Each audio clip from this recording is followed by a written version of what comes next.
Ramagundam commissioner of police ఆదేశాల మేరకు Ramakrishnapur Ketanpalli municipality పరిధిలోని కేతన్పల్లి ఎక్స్ రోడ్, గద్దిరాగడి, రాజీవ్ చౌక్, రామాలయ సెంటర్, ఆర్కే1 రోడ్డులలో రామకృష్ణపూర్ పోలీస్ శాఖ ఆధ్వర్యంలో ఆపరేషన్ చబుత్రా శుక్రవారం అర్ధరాత్రి నుండి తెల్లవారుజామున వరకు నిర్వహించారు.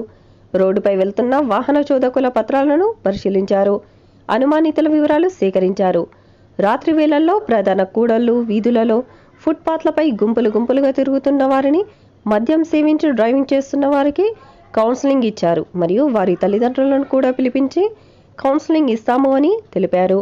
అర్ధరాత్రి వేళల్లో ఎలాంటి కారణాలు లేకుండా తిరిగిన వారిపై కేసులు నమోదు చేస్తాము అని హెచ్చరించారు. ఈ ఆపరేషన్ చబుత్రాలలో డ్రంక్ డ్రైవ్ కేసులు 14, పత్రాలు సరిగా లేని 7 వాహనాలపై కేసులు నమోదు చేయగా 30 మంది యువకులను అదుపులోకి తీసుకున్నారు. ఈ ఆపరేషన్ చబుత్రా స్పెషల్ డ్రైవ్లో పట్టణ SI Raviprasad, ASI Ramarao, Mandamarri SI Bhumesh, Kazipet SI Ramulu, ASI Ramanna, police సిబ్బంది పాల్గొన్నారు.